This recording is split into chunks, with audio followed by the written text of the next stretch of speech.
दोस्तों भूल के भी आज की वीडियो मत छोड़ना, काफ़ी इंपॉर्टेंट वीडियो है किसी इंटरव्यू में भी। और जो फ्रेशर हैं या जो साइट पे गए हैं, सामने आपने देखा होगा एल मारा होता है, स्टील पे एल किया होता है, बेंड किया होता है स्टील को, जिसको डेवलपमेंट लेंथ बोलते हैं। काफ़ी लोगों को पता है, काफ़ियों को नहीं पता होगा। और इसका काम क्या है, कितनी ज़्यादा ये इंपॉर्टेंट है, वो आपको आज इस वीडियो में पता चलने वाली है। और इसको कैलकुलेट कैसे करते हैं, काफ़ी लोगों ने देखा होगा ड्राइंग पे दिया होता है 50D, 60D, 30D, 45D। ये है क्या, कहाँ से आई ये, मतलब बहुत ज़्यादा इंपॉर्टेंट होती है। एक सिविल इंजीनियर, एक साइड इंजीनियर को पता होना चाहिए। कभी कभार मिसप्रिंट हो जाता है, 60D 600D लिख दिया तो क्या करोगे आप, तो आपको ये चीज़ पता होनी चाहिए। तो आज इस वीडियो में हमें कंप्लीट सीखने वाले हैं कि, और सिंपल फार्मूला है, एक ट्रिक से आप निकाल लोगे कि कितना आपको प्रोवाइड करना है, भले वो कंप्रेशन जोन है, टेंशन जोन है। और ये बहुत ज़्यादा इंपॉर्टेंट होता है। और कभी कभार एक घर में मिस कर दिए जाते हैं। मोस्टली ठेकेदार करते क्यों है कि उनको दिक्कत ना आए ज़्यादा, ना बेंड करने में, ना सरिया फंसाने में। जैसे एक सामने आप देख रहे हो, मैं एक विजिट आपको करवा देता हूँ। यहाँ पे डेवलपमेंट लेंथ प्रोवाइड की ही नहीं है, और एक साइड पे ऐसी ले जाऊँगा जहाँ डेवलपमेंट लेंथ प्रोवाइड की है और आपको दिखाऊंगा। उसके बाद हम थियोरेटिकल पार्ट पे जाने वाले हैं। तो वीडियो को छोड़ना मत।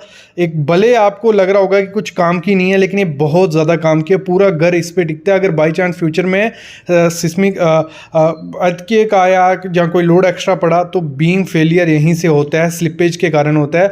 और अगर आपने एंकरेज लेंथ या डेवलपमेंट लेंथ प्रोवाइड नहीं की है तो काफ़ी दिक्कत हो सकती है। देखो ये बीम है, ठीक है, ये हमारे बीम के एक स्टील बांधा गया है। कॉलम और बीम के जंक्शन में ना, यहाँ पे एल होना चाहिए था। ये सरिया सीधा नहीं होना चाहिए था। ये सरिया जहाँ जहाँ सीधा प्रोवाइड किया, अगर आपके घर में भी किया है कमेंट ज़रूर करना। बहुत बड़ी गलती ये होती है, ये सीधा सरिया अगर प्रोवाइड किया है तो इसका कोई काम नहीं है। भले आप 16 mm का करो, 20 mm का करो, कोई काम नहीं है। आपको प्रोवाइड कैसे करना है वो मैं आपको दिखा देता हूँ। देखो आपको प्रोवाइड कैसे करना होता है। जैसे इस बीम में आप देख रहे हो, जो सरिया ऊपर से आ रहा है वो सारा बेंड हुआ है, मतलब सीधा सीधा सरिया आपको कभी नहीं दिखेगा। कोई भी चीज़ सीधी होती है। अगर आप एक घी की या रेत की, किसी की एग्जांपल हो, सीधी फिंगर डालोगे तो बाहर खींचोगे आराम से निकल जाएगी। अगर वो बेंड फिंगर होगी, खींचोगे तो निकलेगी नहीं। तो वही चीज़, वही कंसेप्ट इधर है। सिंपल कंसेप्ट है लेकिन बहुत बड़ी चीज़ है। और ये एल रखना कितना है वो हम सीखेंगे, वो निकालना भी हम आपको सिखाते हैं। देखो कुछ नहीं है, ऐसी सेक्शन आपकी होती है हमेशा। मैं आपको दिखा देता हूँ। ये हमारा कोई कॉलम है, लगा लो, ये कॉलम है, ठीक है, ये हमारा बीम है, जैसे हमने साइड पे देखा। और ये हमारा सरिया जा रहा होता है, ये जो सरिया ना, ये हमने डाल दिया है। ये जो होती है यहाँ से कॉलम के फेस से ये इधर से इधर तक, ये होती है डेवलपमेंट। LD हम इसको बोलते हैं। जो आपके ड्राइंग पे रहेगा ऐसे भी LD लिखा होगा, ठीक है। फिर इसमें क्या है, ये सिंपल सा फार्मूला देख के डरना मत, कुछ नहीं है, सिंपल फार्मूला है, कुछ नहीं। हमने जो डिग्री में पढ़ा, डिप्लोमा में पढ़ा, वो पता नहीं क्या क्या पढ़ाते रहे, हमें दिक्कत आ गई समझने में, कुछ नहीं था। तो ये था, ठीक है, ये है फाई, ठीक है, इसको डाया बोलते हैं। डी भी लिख दो आप, कोई दिक्कत नहीं है। डाया बार, जो भी डाया का बार हम यूज करने वाले हैं, 16, 20, 25 जो भी, ठीक है, वो आगे मैं आगे बताता हूँ, सब कुछ बताने वाला हूँ आपको, बस बैठना है और देखना है। फिर हमारा है ये फाई, ये स्ट्रेस होता है बार में, डिज़ाइन स्ट्रेस होता है। इसकी मैं बताता हूँ ये भी क्या है, ये सब कुछ आगे बताऊंगा। 0.87 F/, ये होता है, ठीक है, क्या है क्या आगे मैं बताता हूँ। फिर हमारा है टाउ VD, एक मिनट में पेन चेंज, टाउ VD, ठीक है, वो हो गया डिज़ाइन बॉन्ड स्ट्रेस। ये भी क्या है, ये पहले फार्मूला, ये ठीक है।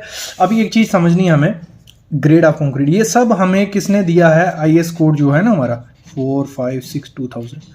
ये इतना इंपॉर्टेंट है सिविल इंजीनियर के लिए, ये हमारे लिए ना एक बहुत इंपॉर्टेंट है। मैं बोल देता हूँ ये आपके लिए बहुत ज़्यादा इंपॉर्टेंट है।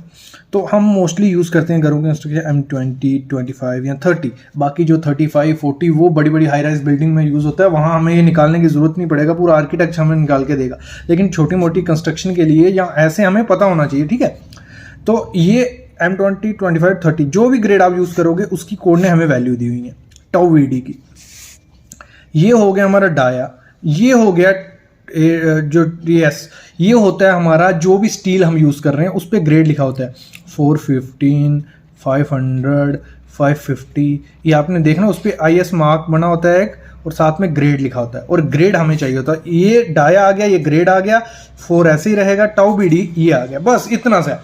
और टाउ VD हमें चूज़ कैसे करना है, देखो ये जो होता है ना 1.2, 1.4, 155, ये होता है प्लेन बार के लिए। अगर वहाँ रिब्स नहीं है, डिफॉर्म्ड बार नहीं है, प्लेन बार के लिए ये हमें नहीं यूज़ करना है। हमें करना है टेंसाइल के लिए अलग रहता है, कंप्रेसिव के लिए अलग, इसी में से ये निकला होता है। ये अगर समझना है ठीक है, मैं ऊपर ऊपर से बता देता हूँ। उसने आईएस कोड कहता है कि जो हमारा प्लेन बार होगा ना उसका 60% आपको लेना है टेंसाइल के लिए, और उसका 60% के बाद आपको 25% और लेना है कंप्रेसिव के लिए, ठीक है। क्योंकि अगर हम बीम, सिंपली सपोर्टेड बीम की बात करें, ये हमारा टेंशन जोन आ गया नीचे वाला, ऊपर आ गया हमारा कंप्रेशन जोन, और जब लोड पड़ेगा सबसे ज़्यादा दिक्कत इस बार को आएगी, नीचे वाले को। तो ये जल्दी स्लिपेज कौन करेगा? नीचे वाला। तो इसका जो एल होना चाहिए वो बड़ा होना चाहिए एज कम्पेयर टू कंप्रेसिव, ठीक है। इतना ही है। तो ये वैल्यू आप इस टेबल को रट लो, स्क्रीनशॉट ले लो, अपने पास रख लो, ये वैल्यू आपके काम आएगी आगे। क्लियर? अभी हम बढ़ते हैं आगे, ठीक है। टाउ बी डी, ये फार्मूला सेम वही आ गया। अब इसमें हमने वैल्यू पुट करनी है, ठीक है। तो हमें कोई भी डाया के लिए हम निकाल रहे हैं, ठीक है। तो हमने डी वैसे ही रख दिया, डाया बार, जितना भी आपको 20 mm के लिए निकालना होगा, बाद में 20 के लिए निकालो, 25 के, जिसके लिए भी, डी वैसे ही रख लिया। टाउ भी हम 500 ग्रेड यूज कर रहे हैं किसी TMX का, मतलब TMX 500 ग्रेड, वो वैसे आ गया। मैंने टाउ की वैल्यू कही थी आपको 0.87 FY, तो FY हमारा हो गया 500 और 0.87 वैसे ही। फिर 4, इस पर मैं वीडियो पहले भी ला चुका हूँ, वो भी जरूर देखना।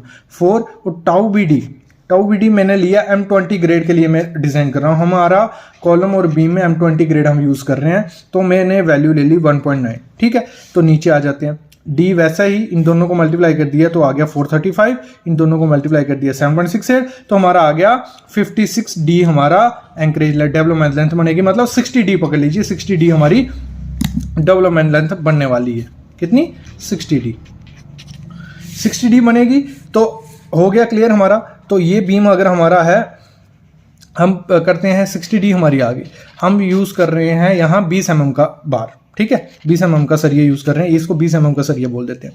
60 × 20 हम करेंगे तो अप्रोक्स 1200 mm हमारा बन गया, ठीक है। 1200, 400 mm का हमारा कॉलम है ये, 400 ये आ गया। ये मैं ऊपर से बता रहा हूँ, इसमें भी बड़ा कुछ देखना होता है। 400 ये आ गया, 800 यहाँ बचा, 800 ये आ गया, तो मतलब 1200 हमारा ऐसे हो जाएगा। इधर से लेके इधर तक 1200 mm हमें इसकी लेंथ प्रोवाइड करनी है, तो वो हमारी डेवलपमेंट लेंथ होगी। क्लियर? और यही डेवलपमेंट लेंथ कब काम करेगी? यहाँ लोड पड़ा, बहुत ज़्यादा लोड पड़ रहा है, ठीक है। और ये जब ये सरिये पे लोड पड़ा तो ये भागने की कोशिश करेगा, लेकिन ये जो डेवलपमेंट लेंथ होगी इसको पकड़ के रखेगी, छोड़ेगी। और कॉन्ट्रैक्टर को हमेशा बोल रहे हैं मेरे को डेवलपमेंट लेंथ कर में चाहिए, क्योंकि उनका टाइम बचता है इसमें, सरिया बचता है इसमें। तो आपको डेवलपमेंट लेंथ प्रोवाइड करनी है। और निकालनी कैसे है? ऐसे ही, ऊपर के जो ऊपर का सरिया होगा उसके लिए आपको ये यूज़ करनी है, ये, और नीचे का सरिया जो होगा उसके लिए ये। अगर हम इसी में ऊपर का सरिया लेते कंप्रेसिव के लिए, तो हमारा जहां 1.9 था ना, तो यहां हमारा 3 हो जाता है M20 के लिए, ठीक है। तो कुछ फिर वो आता 40 डी तक, मतलब कम आता, मतलब ऊपर का सरिया अगर हम प्रोवाइड करते फिर 40 डी करना पड़ता। तो ये कुछ ज़्यादा टेक्नोलॉजी नहीं है, कुछ नहीं किया, सिंपल प्रोसेस है इसको निकालने का। ये फार्मूला पकड़ लेना है आपको, और ये 2-3 चीज़ें नहीं है, ये तो सेम रहेगा, ये तो सेम रहेगा। जो भी सरिया यूज़ करोगे इसमें से इस टेबल को स्क्रीनशॉट ले लो अभी कभी, और अभी इसको निकालो। तो बहुत इंपॉर्टेंट चीज़ थी ये। तो आई होप आपको समझ आ गई होगी क्या मैंने बोला, क्या मैं बोल रहा हूँ तब से। तो अगर नहीं समझ आई है तो कमेंट करो, मैं फिर से बताऊँगा। बाकी 2-3 वीडियो इस पे पहले हैं, वो जाके देख लीजिए। Thank you guys.